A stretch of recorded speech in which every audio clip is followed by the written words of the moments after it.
আসসালামু আলাইকুম। আমার নাম জিশান। আমাদের এই ছোট একটি আয়োজনে আপনাদের সবার আরেকবারের জন্য স্বাগতম। আজকে আমরা যে বিষয় নিয়ে আলোচনা করব সেগুলো ইনফিনিটি নিয়ে হবে। তো চলো শুরু করা যাক। তো আমরা যেটা নিয়ে প্রথমে আলোচনা করব সেটা হচ্ছে হিলবার্টস হোটেল।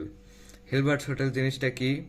এটা একটি ইনফিনিট হোটেল যেটার মধ্যে ইনফিনিট রুম আছে।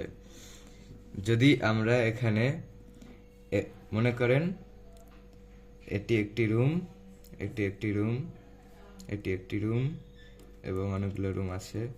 এগুলো নাম্বার দ্বারা প্রকাশ করি আমি, যাতে ভালো মতন বোঝা যায়। মনে করেন এই রুমগুলো সব অকুপাই করা হয়ে গেছে এবং আরেকজন আসলো এই রুমগুলোর মধ্যে থাকতে। আমরা এটার নাম দিলাম এক্স।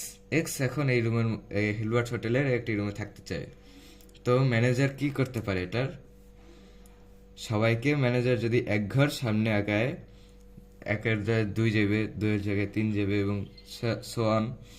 যেহেতু এটার কোনো লিমিট নেই, এজন্য এটা যাইতেই থাকবে এবং এক্স প্রথম রুমটা অকুপাই করতে পারবে। এখন যদি একটা ইনফিনিট নাম্বার ইনফিনিট নাম্বার লোক যদি আসে, তাহলে ম্যানেজার কি করতে পারবে? তাও এই ইনফিনিট মানুষ ঢুকতে পারবে এই হোটেলের মধ্যে। তো প্রথমে এক নাম্বার রুমরে দেবে 2 নাম্বার রুমে, 2 নাম্বার রুমরে দেবে 4 নাম্বার রুমে, 3 নাম্বার রুমে দেবে 6 নাম্বার রুমে, মানে যত নাম্বার রুম তার দ্বিগুণ নাম্বারে যেতে হবে। এই জন্য সবগুলা অড নাম্বার খালি থেকে যাবে। আমি আশা করি এটা অনেক সুন্দর মতন বোঝানো গিয়েছে। তো তারপরে আসি আমরা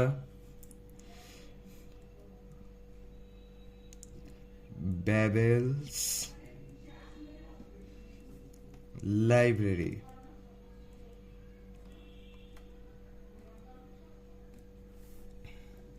বেবেলস লাইব্রেরি কি জিনিস? বেবেলস লাইব্রেরি হচ্ছে একটি ইনফিনিট লাইব্রেরি, যেটার মধ্যে তুমি যা ইমাজিন করতে পারবে সব কিছু আছে। এটার মধ্যে এক একটি বইতে সবগুলো কম্বিনেশন আছে যেগুলো পসিবল। যেমন মনে করেন এরকমভাবেই একটি বইতে তোমার শেক্সপিয়ারের সবগুলা লেখা থাকতে পারে, আরেকটি বইতে তোমার শেক্সপিয়ার একটি বইতে শেক্সপিয়ারের সবগুলো লেখা থাকতে পারে, আরেকটি বই শুধুমাত্র একটি র্যান্ডম জিনিস, এটার কোনো আসল অর্থ নেই। আরেকটি বইতে বিজ্ঞানের জিনিস,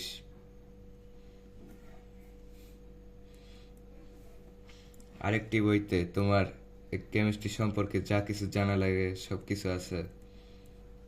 এরকম ইনফিনিট ভাবে যত কম্বিনেশন হওয়া সম্ভব তত কম্বিনেশন আছে।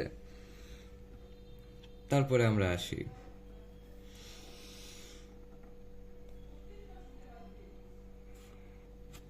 তোমরা হয়তো বা জানো না, কিন্তু ইনফিনিটি অনেক প্রকার আছে।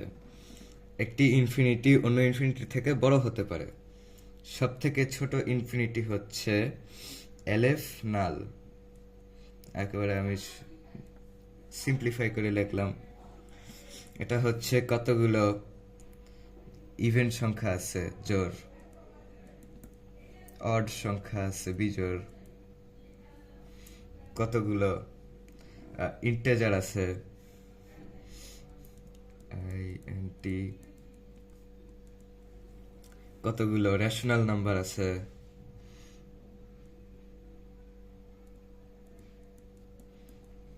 তোমরা হয়তো ভাবতে পারে ইভেন নাম্বারের সংখ্যা অড নাম্বার থেকে অর্ধেক, তাহলে এই দুইটা সমান কেমনে? যেহেতু ইনফিনিটি একটি নর্মাল সংখ্যা না, তুমি প্রত্যেক সংখ্যাকে একটি ইন্টেজারের সাথে মিলিয়ে রাখতে পারো। এজন্য তোমার এটা মনে হবে যে এটা দ্বিগুণ ভাবে আগাচ্ছে, কিন্তু এটা একেবারে সেম। এলেফনাল হচ্ছে সব থেকে ছোট ইনফিনিটি। আমরা এটাকে ডেমনস্ট্রেট করে দেখাইতে পারি। একটি সেট আমরা ধরলাম এ, যেটার মধ্যে সকল ইন্টেজার আছে -3 -2 -1 0 1 2 3 আর এরকম ইনফিনিট নাম্বার আছে। এবং বি সেট, যেটার মধ্যে 0 থেকে 1 পর্যন্ত সকল সংখ্যা আছে। আমি এটাকে গঠন পদ্ধতিতে দেখালাম।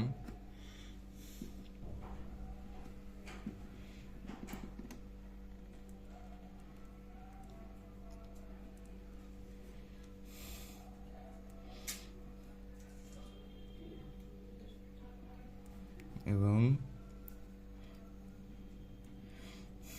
0 থেকে বড় এক্স। তোমার কি মনে হয় দুটা কি একই হবে? দুটোতে ইনফিনিট সংখ্যা আছে, তাহলে দুটো একই হওয়ার কথা, তাই না? তো চলো আমরা ডেমনস্ট্রেট করে দেখি। যেহেতু এটা ইনফিনিট সংখ্যা আছে, আনকাউন্টেবল, এজন্য আমরা র্যান্ডম লিখতে থাকি। 0.9768 0.7439 0.6778 0.9239 এরকম ইনফিনিট অবধি আছে। এখন আমরা সকল ইনফিনিটি এগুলোকে একটি ইন্টিজার দ্বারা দেব। এখন আমরা এটাকে করব, দুইটা আমরা রুল বসাবো। যদি এটা 9 হয় তাহলে আমরা -1 দেব, তাহলে আসে 8। যদি এটা 9 এর থেকে কম হয় তাহলে আমরা +1 করব, এটা আসে 5। 9 এর থেকে কম, এজন্য +1 8। 9 এর থেকে কম, এজন্য +1 3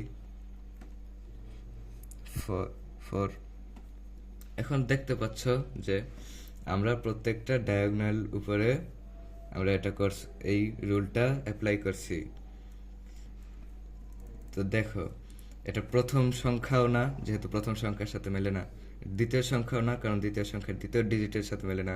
তৃতীয় সংখ্যা না, কারণ তৃতীয় সংখ্যার তৃতীয় ডিজিটের সাথে মেলে না। চতুর্থ সংখ্যাও না, কারণ চতুর্থ সংখ্যার চতুর্থ সংখ্যার সাথেও মেলে না।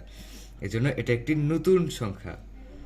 এটি ইন্টিজার, এই ইনফিনিটিটা এই ইনফিনিটির থেকেও বড়, এই জন্য এটাকে আমরা আনকাউন্টেবল ইনফিনিটি বলি।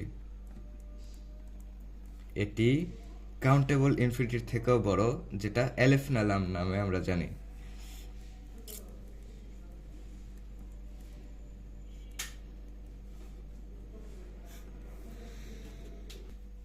আচ্ছা, তোমাদের আমি আরেকটা নতুন বিষয় নিয়ে বলি। যদি অ্যাকিলিস অ্যান্ড দ্য টার্টেল, এই মনে করো গ্রিক মিথোলজির অ্যাকিলিস, এই মনে করো একটা কচ্ছপ,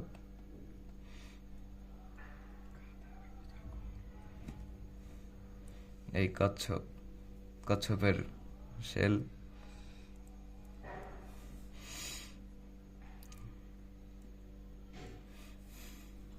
এখন যেহেতু কচ্ছপটা একটু স্লো, এই জন্য কচ্ছপরে একটা হেড স্টার্ট দিয়ে রাখছে 100 মিটারের। এখন অ্যাকিলিস এটার একটু কাছে পৌঁছালে এই টার্টেলটা আর একটু দূরে যাবে, যেমন এখানে দেখানো হচ্ছে।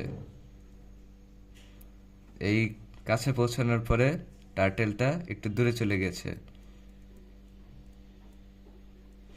মনে করো এখানে 1 মিটার গেল। তো থিওরি অনুযায়ী অ্যাকিলিস কখনো টার্টেলকে ধরতে পারবে না। কিন্তু এটা তোমরা খেয়াল করে দেখেছো, প্রত্যেকবার যখন আমরা এইটাকে কমিয়েছি, প্রত্যেকবার সময়টাও কমে গেছে।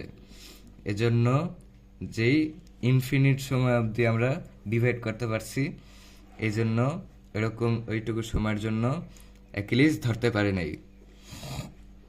এরকমভাবেই অনেক ধরনের প্যারাডক্স আছে। এটা হচ্ছে একটা paradox, Achilles and the turtles paradox. এরকম অনেক ধরনের প্যারাডক্স আছে একই কনসেপ্ট ব্যবহার করে, যেমন the twin paradox, birthday paradox ইত্যাদি ইত্যাদি। এ তো খালি কয়েকটাই। তো আশা করি আপনাদের এই ভিডিওটা ভালো লাগছে। যদি ভালো লেগে থাকে তাহলে লাইক করুন, শেয়ার করুন, সাবস্ক্রাইব করুন। আর যদি কোনো প্রশ্ন থাকে তাহলে কমেন্ট করে দিন। আজকের জন্য এইটুকুই। আল্লাহ হাফেজ।